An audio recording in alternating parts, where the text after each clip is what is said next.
On l'applaudit. Merci. Merci à Monsieur Rogers. S'il est là, on l'applaudit. Merci beaucoup. Merci également au commandant Chanda d'être ici également parmi nous.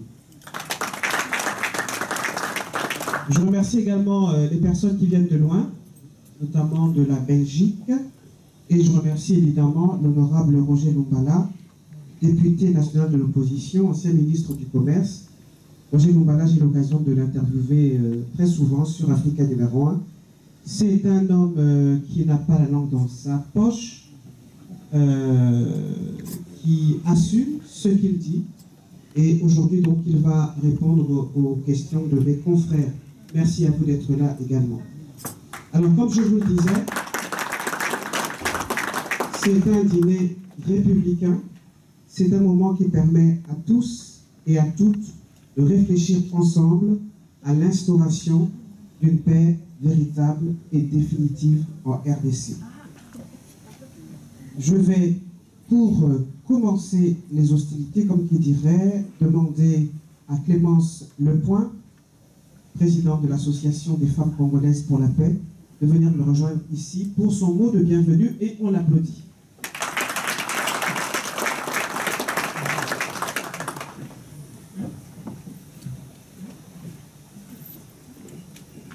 Bonsoir à toutes. Bonsoir à tous.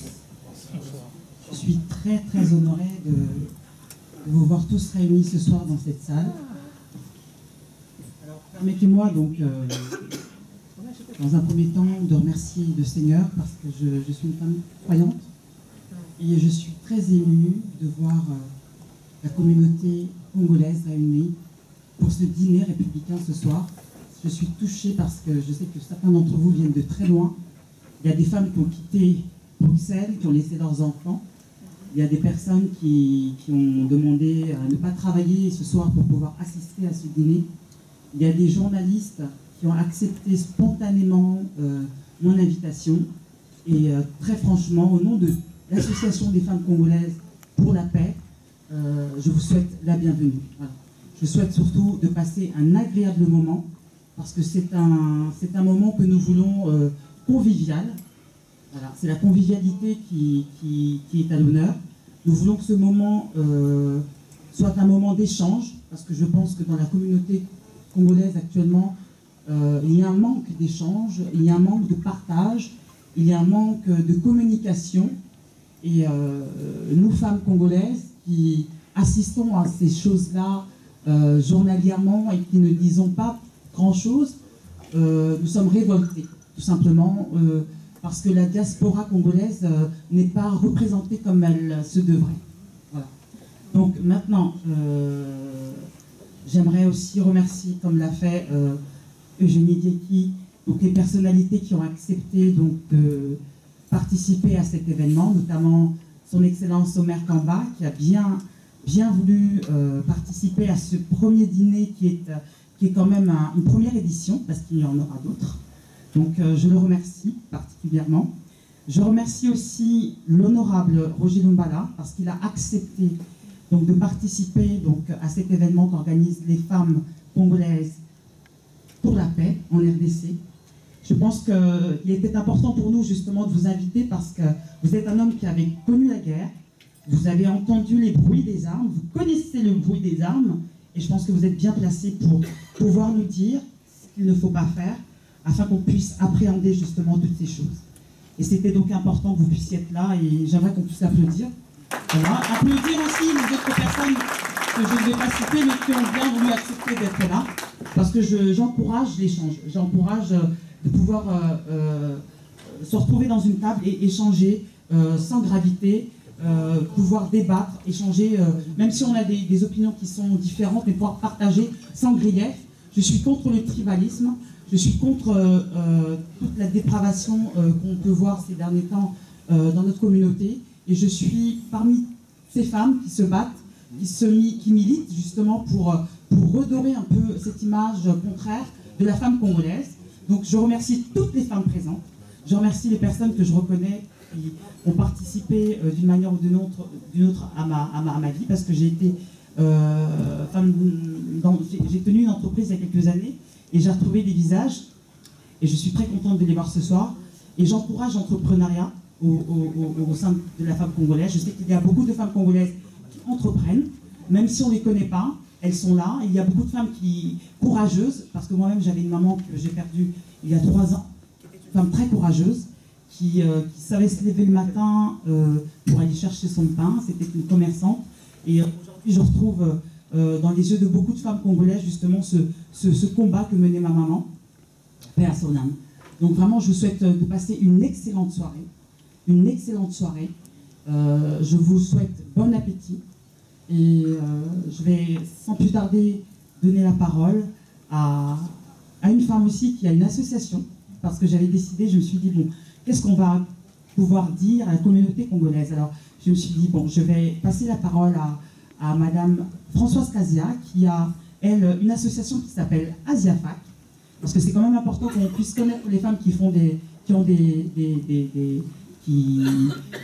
activités associatives, parce que la plupart du temps, il y en a beaucoup, mais on ne les voit pas.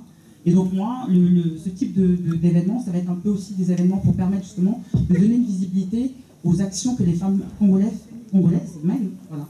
Et c'est une façon aussi d'instaurer la paix, parce que bon, c'est important que la paix commence déjà par nous-mêmes. Et puis, voilà.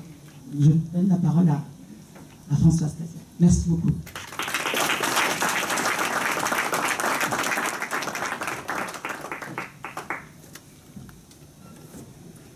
Bonsoir à tous. Bonsoir.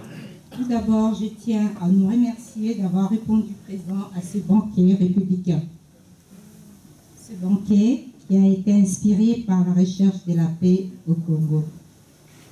Cette paix qui, malheureusement, tarde à venir et pour laquelle l'Association des femmes congolaises pour la paix nous interpelle aujourd'hui. Bref, le Congo doit être pacifié. C'est une urgence. Pacifié pour permettre, entre autres perspectives, aux associations à but non lucratif de fonctionner correctement. Car je crois fermement à l'économie solidaire qui découle de ces initiatives. Voilà, mon initiative à moi se nomme AsiaFac, en sigle. AsiaFac est une action de solidarité internationale pour l'autonomie de la femme africaine au Congo, RDC bien entendu. Créée en 2011, elle a pour objet de promouvoir l'autonomie de la femme par le développement des activités génératrices de revenus. Les membres d'AsiaFac, dont je suis présidente, sont très honorés d'avoir été conviés à cet événement. L'événement qui, je l'espère, n'est qu'une première d'une série d'autres plus belles actions à venir. Je tiens également à remercier particulièrement les présidents de RCDN et coordonnateurs de CET, soutien à Étienne Tshisekedi, M. Roger Lumbala, de sa présence ce soir parmi nous. Le président Roger Lumbala a le soutien total des femmes de l'Association congolaise pour la paix dans sa démarche pour la recherche de la paix au Congo. La paix à travers le processus du dialogue entre les acteurs politiques congolais et en présence de la communauté internationale. Laquelle démarche concorde aux aspirations des différentes associations rassemblées ici ce soir. Tous ensemble pour la paix au Congo. Je vous remercie de votre attention. Merci. Je voulais aussi interpeller une amie qui a aussi une association qui s'appelle Rayon de Soleil. Elle est dans la salle. Véronique. Véronique, est-ce que tu peux te lever, s'il te plaît? Parce que je pense que c'est quand même important qu'on puisse identifier qui tu es. Tu peux venir, parce que, voilà. Elle va venir, elle va vous présenter un peu son initiative, qui est aussi une démarche de paix. C'est des jeunes femmes qui recherchent à retourner en RDC pour travailler. Donc,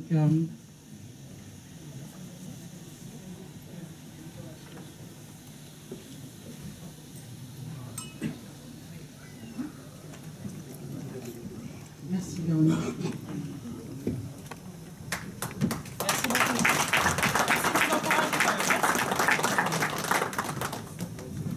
Bonsoir à tous.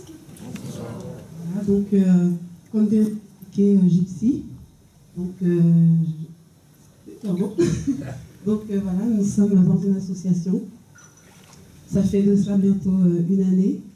Donc en fait, ce qu'on représente, c'est la femme africaine qui s'est en fait, on va dire, intégrée entre sortes.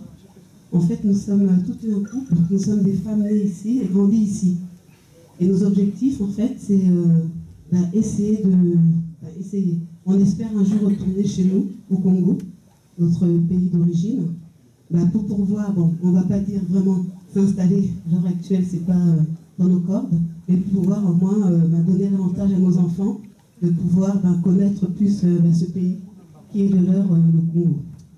Moi, je suis née ici, je suis allée qu'une seule fois en RDC, en 2011, et j'espère que mes enfants ne feront pas la même chose que moi. Donc on incite justement toutes ces personnes, toutes ces femmes,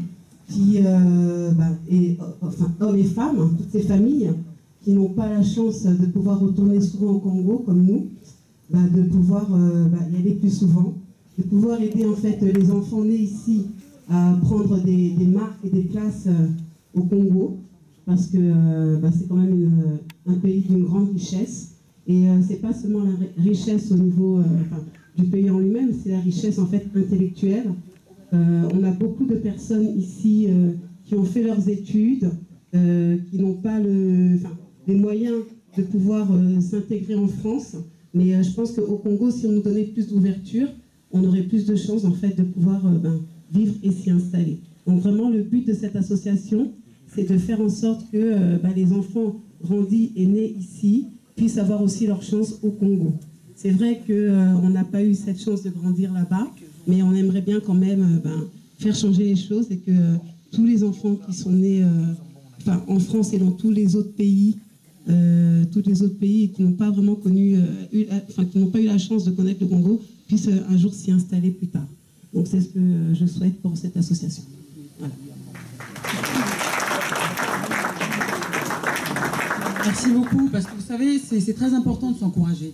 Je pense que dans notre communauté, il manque beaucoup d'encouragement entre nous. C'est important que la femme se sente encouragée. La femme a besoin d'être encouragée. La femme a besoin de se sentir aimée. Et lorsque on se retrouve dans des événements comme celui-ci, et qu'on est d'accord et qu'on se dit, voilà, j'ai mon ami qui fait ceci, qui fait cela, et qu'on encourage les initiatives, je trouve ça très beau. Et j'encourage justement les Congolais, les Congolaises à plus souvent justement encourager les initiatives. C'est important, même pour les générations à venir. J'aimerais aussi donner la parole à une femme. Voilà. Je lui ai dit tout à l'heure, je voulais lui faire un petit clin d'œil, c'est Maman Claude, qui vient de Bruxelles. Une maman que j'admire énormément. Une femme qui est très courageuse.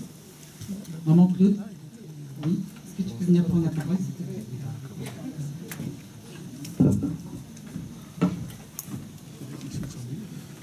Vous pouvez l'applaudir, quand même, ça va l'encourager.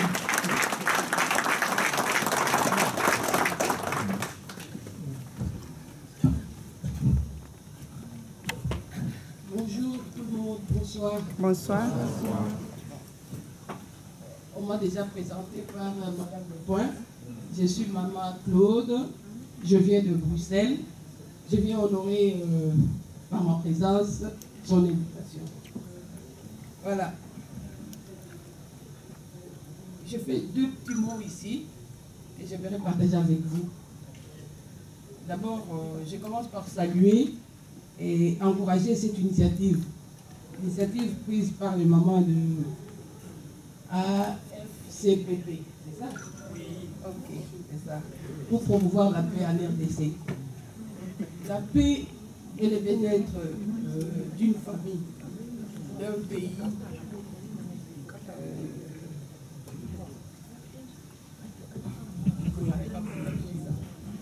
je voulais dire la paix et le bien-être d'une famille, d'un pays en général. Et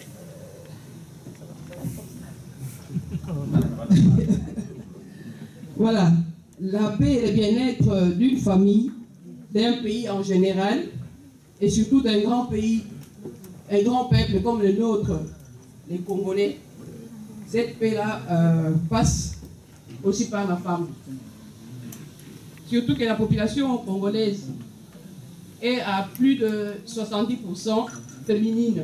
Je pense que vous savez aussi que le Congo, il y a plus de femmes que d'hommes. Voilà, c'est ça. Donc, la femme congolaise, c'est elle qui tient l'économie informelle chez nous au Congo. Je suis congolaise déjà, je ne sais pas dire ça. C'est elle qui tient l'économie informelle. Donc, elle est le pilier même du Congo.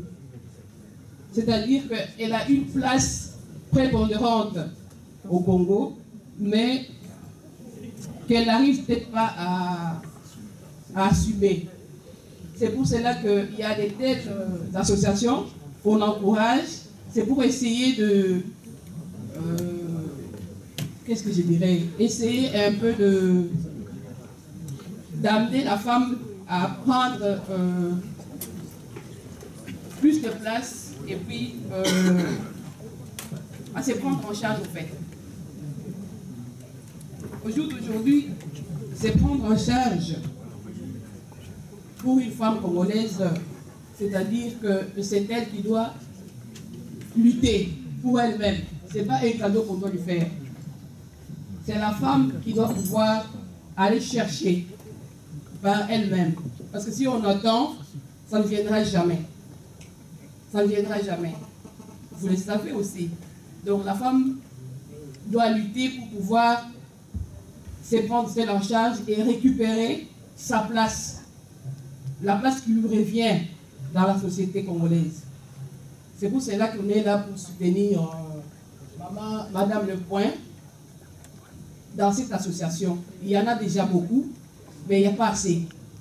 Donc, nous devons tous être ensemble, s'unir pour pouvoir lutter, parce que le développement de ces Congos ne passera que par les femmes. Donc, je ne sais pas pourquoi vous dire, c'était juste ça.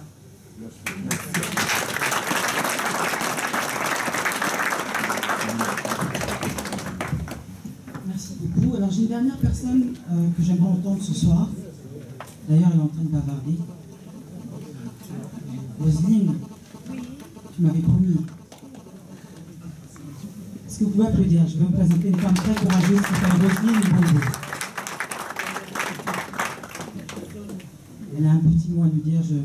C'est une femme que j'admire énormément, très combative, qui a du caractère.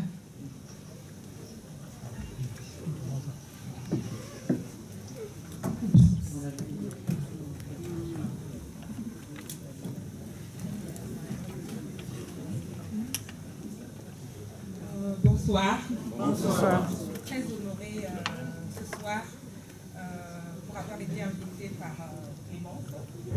Vraiment très honorée et de pouvoir me retrouver parmi les miens, même si je ne connais pas tout le monde. Même si je ne connais pas tout le monde, mais je considère que c'est ma famille ici, parce que nous sommes là réunis pour notre cher et beau pays, qui est la RDC. Voilà, comme disait Clémence tout à l'heure, je suis dans le combat pour la vérité, dans le combat pour la justice, dans le combat pour l'avènement d'un état de droit en RDC. Je suis membre de l'UDPS. Je suis fière d'être congolaise et j'aime mon pays. Je lutte avec toute mon énergie, tout ce que j'ai dans mes tripes pour que le changement réel arrive dans ce pays. Viva! Viva! Et voilà, donc je n'ai pas beaucoup à dire. Le peu que je dis est déjà beaucoup. Donc merci Clémence, encore une fois, de m'avoir donné l'honneur de pouvoir venir assister à cette conférence. Et voilà, bonne soirée à tous. Merci beaucoup. Donc voilà, je pense que je vais terminer par Roselyne, mais je pense que la prochaine fois, j'aurai aussi à entendre d'autres femmes extraordinaires, parce que je sais que dans cette salle, il y a des femmes extraordinaires, et j'aime énormément dire du bien de ma sœur. Donc voilà, sans plus attendre, j'aimerais entendre ce soir l'honorable Roger Lumbala qui nous a fait l'honneur d'accepter cette invitation. Donc avec vos applaudissements, s'il vous plaît. Merci beaucoup.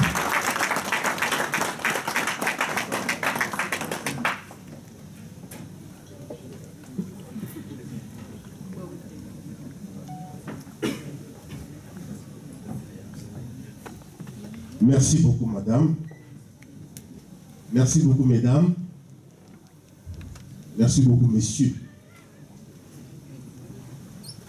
Mais je pense que là-dedans, je ne vois pas les demoiselles. Parce que là où se trouvaient des messieurs, il y avait aussi des demoiselles. Ça, c'est dans un français ancien. Je tiens aussi à remercier toute une grande équipe qui est venue de Bruxelles, de Belgique, de manière générale.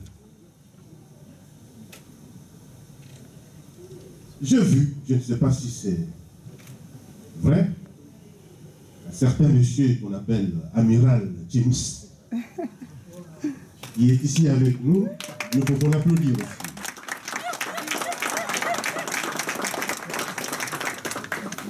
Il y a Madame Dani, il y a Madame Marthe, je crois, il y a Madame Madova, Marie Lusamba, il y a toutes ces dames qui prennent leur temps pour venir se déplacer pour la République démocratique du Congo. Je ne peux pas oublier tous les amis qui sont là. Et je vois artistes comme César Loboko, qui aujourd'hui devait être dans les studios pour préparer son album qui va sortir bientôt, mais qui s'est décidé de venir ici pour répondre à cette invitation. Alors, il paraît qu'il y a des journalistes qui veulent poser des questions à M. Roger Lumbala. Un homme qui n'a pas la langue dans sa poche, comme l'a dit Eugénie Djeké. Attention, Eugénie Djeké est du Cameroun, du Gabon plutôt. Elle est gabonaise, c'est pourquoi elle vous assistez Africa numéro 1. Elle sait que je n'ai pas ma langue dans la bouche. C'est parce que je parle. Je ne parle pas pour défendre Roger Lumbala. Non, pas du tout. Je parle pour défendre le peuple congolais. Parce que Dieu, le Créateur, il sait qu'il a créé des hommes forts. Il a créé aussi des hommes qui sont faibles. C'est la nature de l'homme. Il y a des hommes qui parlent beaucoup. Il y en a d'autres qui ne parlent pas. Il y a des femmes qui se défendent. Il y en a d'autres qui ne se défendent pas. C'est ça ce qui comble le monde. C'est ça ce qui fait le monde. Alors, ceux qui sont forts doivent défendre ceux-là qui sont faibles. C'est là que moi je me suis toujours dit, si Dieu pouvait me donner la résistance, le courage, la détermination d'un homme que j'admire beaucoup, dans notre pays, qui a tout laissé, qui a tout abandonné pour lutter pendant plus de 30 ans pour son pays. Si j'ai cette force-là, je dirais, Dieu, merci. Et cette personne-là, vous la connaissez presque tous. Il s'agit bien de M. Etienne Tshisekedi Wamolomba. On peut tout dire. Tout homme a ses qualités. Tout homme aussi a ses défauts. Roger Lumbala, tel que je suis là, je trouverai les gens qui diront Lumbala Azali Motomala. Il y en a d'autres, dès qu'ils me voient, ne fût-ce que par les regards, ils disent mais ce type-là doit être un méchant. C'est ça ce qu'on appelle l'antipathie. Vous ne pouvez rien faire pour éviter cela. C'est pourquoi, aujourd'hui, je fais une prière.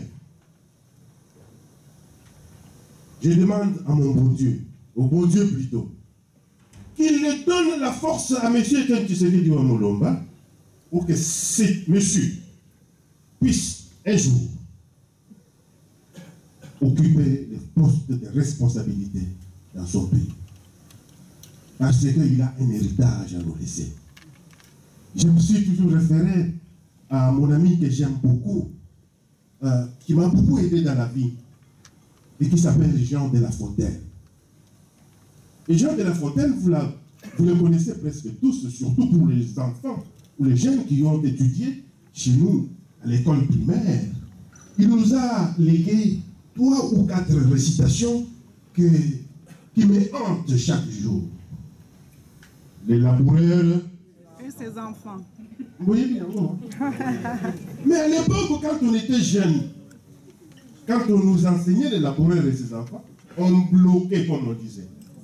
Mais on ne comprenait pas ce qui se disait dedans, dans les laboureurs et ses enfants. La récitation la plus populaire, les corbeaux, et les renards, c'est la récitation la plus populaire. Chez nous, tout enfant connaît cette récitation. Et l'autre qui nous enseigne beaucoup, c'est les loups, la raison du plus fort. est toujours la meilleure. Et nous avons vécu cela ces derniers temps. Quand vous n'avez pas la force, vous n'êtes pas considéré dans ces mondes. Nous l'avons vu avec Saddam Hussein, avec George Bush. George Bush a dit, vous avez des armes de destruction massive. Tout le monde a dit, tout le monde, y compris même la communauté internationale. L'ONU a dit non, Saddam Hussein n'a pas des armes de destruction massive. Mais comme Bush voulait manger Saddam Hussein, il a dit, si vous ne m'accompagnez pas, j'irai seul l'attraper. Et il est parti seul. Il a attrapé parce qu'il avait la force. Et Saddam Hussein a été battu. Vous avez vu ce qui s'est passé avec Kadhafi. Vous avez vu ce qui s'est passé avec Laurent Gbagbo. Si tu n'as pas la force, tu ne représentes rien. Ah ben moi, je suis toujours du côté de la force. Et sur cette planète, la force, c'est les armes. On ne vous trompe pas, que personne ne vienne avec un discours, parce que ce sont les puissants qui construisent les armes et ils savent pourquoi ils les construisent. Si aujourd'hui on ne touche pas à l'homme de la Syrie, parce qu'il y a un judoka qui s'est mis debout pour dire, si vous touchez, je vais réagir. Un judoka. Et vous le connaissez très bien. C'est parce qu'il a la force. Eh bien, aujourd'hui, nous nous retrouvons en République démocratique du Congo avec le président Joseph Kabila Kabange, qui est président de la République de fait.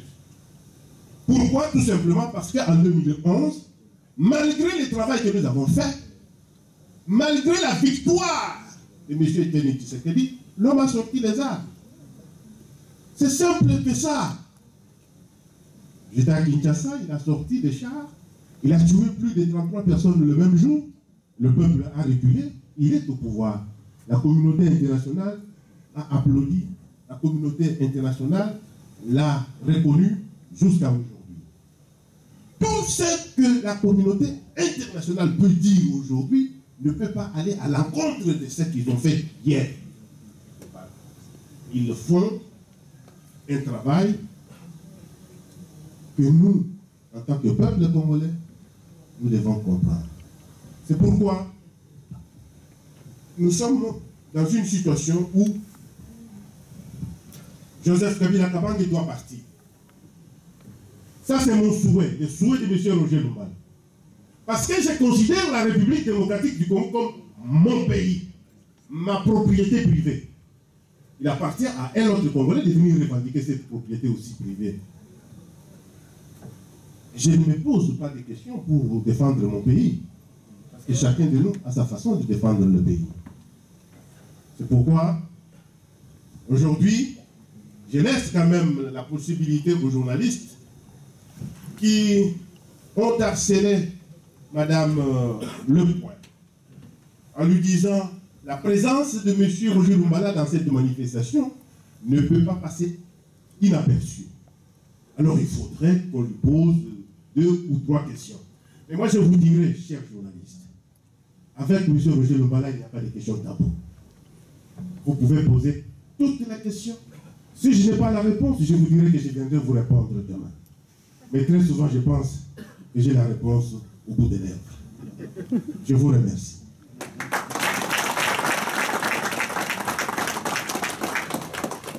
Alors, je reprends le micro un moment, juste un moment, pour demander à mes confrères de commencer à poser les questions. Donc, vous l'avez entendu, il est prêt à répondre à toutes vos questions. Donc, c'est à vous. Ensuite, je demanderai à M. Alexandre Kiengama, appartenant à la famille de l'UDPS, de venir nous rejoindre ici, tout à l'heure. Est-ce que vous avez des questions, chers confrères?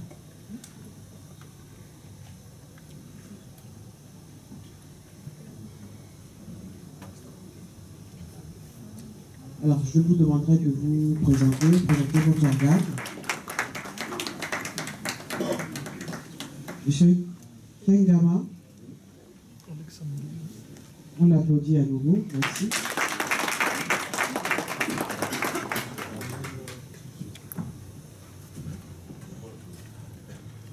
Bonjour, je donne le micro. Mesdames et messieurs, bonsoir. C'est pour moi une grande joie, une grande fierté de pouvoir voir mon peuple, le peuple congolais, la jeunesse congolaise, la diaspora congolaise s'unir dans cette salle, pour pouvoir avoir une pensée pour les Congos que nous avons laissé, qui est notre héritage commun, et surtout pour la lutte que nous devons mener ensemble afin de libérer notre pays. Le Congo est meurtri, le Congo est occupé, le Congo est dominé, le Congo est presque au bord de l'île.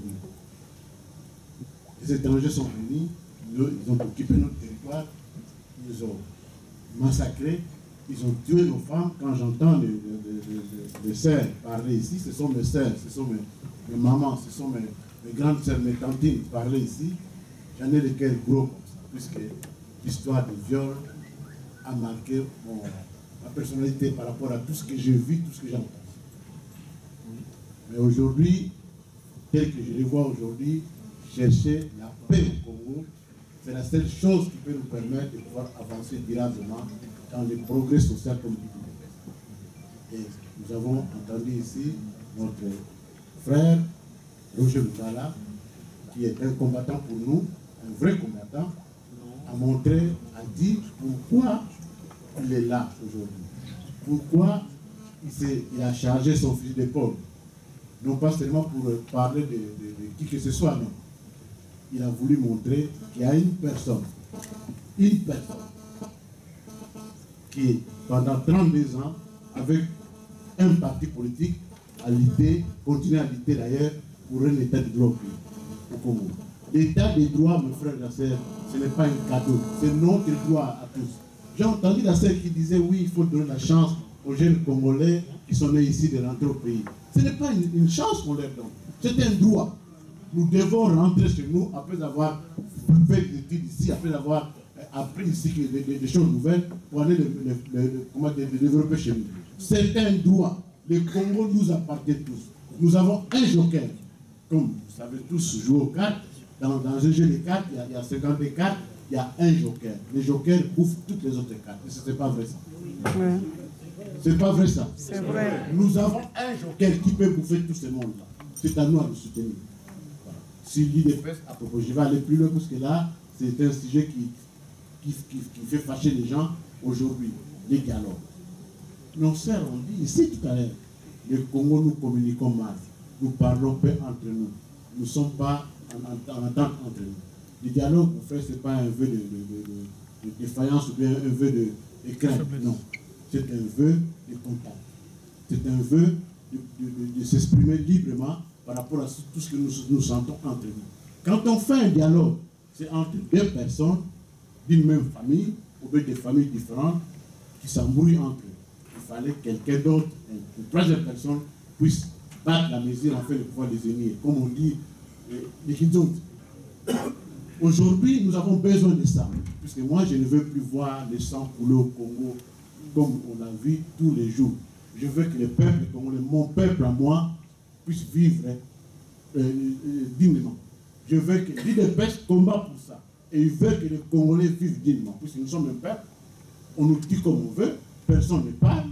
Il y a même des fosses communes, 425 personnes enterrées dans une fosse commune, même pas un semblant d'enquête, Et personne n'en parle. Tout le monde s'en fout. Aujourd'hui, nous voulons dire que ça suffit.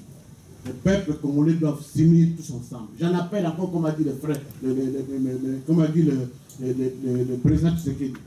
Il en a appelé à tous les partis d'opposition de s'unir autour de lui. En fait, ensemble, nous pouvons trouver une solution pour bouter dehors celui qui nous mate jusqu'à présent. Nous sommes honteux, nous sommes tristes, puisque quelqu'un, un petit, je ne suis pas là pour insulter les gens, mais il faut appeler un chat, une souris. Quelqu'un qui sort du néant puisse venir mater un grand peuple comme vous êtes là. Il nous mate en tout, financièrement, économiquement, politiquement, militairement, en tout. Et on retrouve à ses côtés quelques-uns de nos frères, des frères congolais, qui le soutiennent, soi-disant qu'il est, comme on dit, un rice, comme un petit bonhomme qui sert de rien. Je ne vais pas mobiliser la parole, je vous dis de tout cœur, merci beaucoup de pouvoir venir se réunir avec nous. Et je continuerai à œuvrer avec vous ensemble. Je suis le représentant du DPS France, le président fédéral du DPS France. C'est lui qui a un mot à me dire, ou bien à me reprocher, ou bien à reprocher l'IDPS ensemble, ou bien à nous aider ensemble. Nous sommes là. Mais pour que nous puissions aller de l'avant, mes frères et sœurs, il faut que, en 2016, lors des élections, il faut que le peuple congolais vienne en nombre pour voter. Et pour préparer cela, il nous faut le concours de tout ce monde, de vous tous. Moi, j'ai confiance en vous, j'ai confiance à l'intelligence, à l'intelligence collective des Congolais. Je veux qu'ensemble, nous puissions nous lever et dire non à ce monsieur-là qui parle.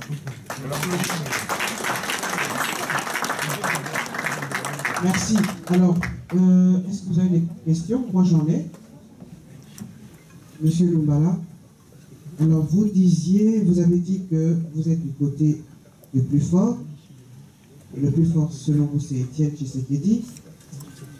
Est-ce que vous pensez que si, à l'occasion de la prochaine élection présidentielle en RDC, les choses se passent comme ça s'est passé dernièrement, moi j'ai eu l'occasion de couvrir cette élection présidentielle en RDC, je peux dire que c'était un véritable cafouillage. Est-ce que vous allez avoir recours à la force? Vous allez avoir recours aux armes? Autre question, j'ai constaté qu'il y a une sorte de fronde contre Étienne Tshisekedi.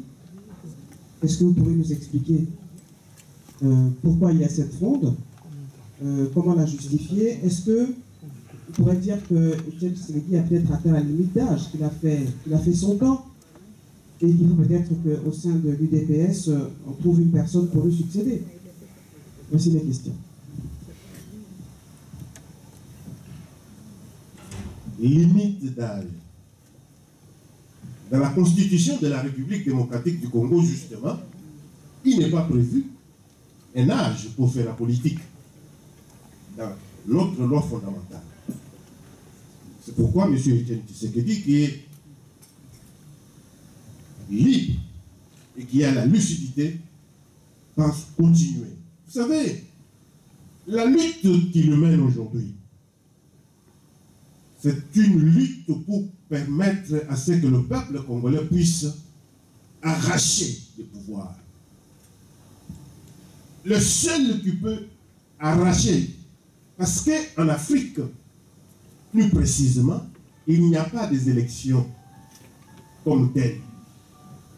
En Afrique, c'est la bataille. J'avais suivi Madame au Togo. J'ai vu des policiers qui ont transporté des urnes et qui fouillaient avec des urnes. Pour vous dire combien, en Afrique, l'élection démocratique n'existe pas. En République démocratique du Congo, nous tous, nous avons la capacité d'aller battre campagne et de gagner. Mais il nous sera difficile d'arracher le pouvoir. Parce que le pouvoir en Afrique est entre la gueule du loup, la gueule du lion, le lion qui a sa proie, qui mange. Et vous voulez arracher le lion, sa proie, au moment où il le mange. Il va laisser sa proie, il va vous manger d'abord.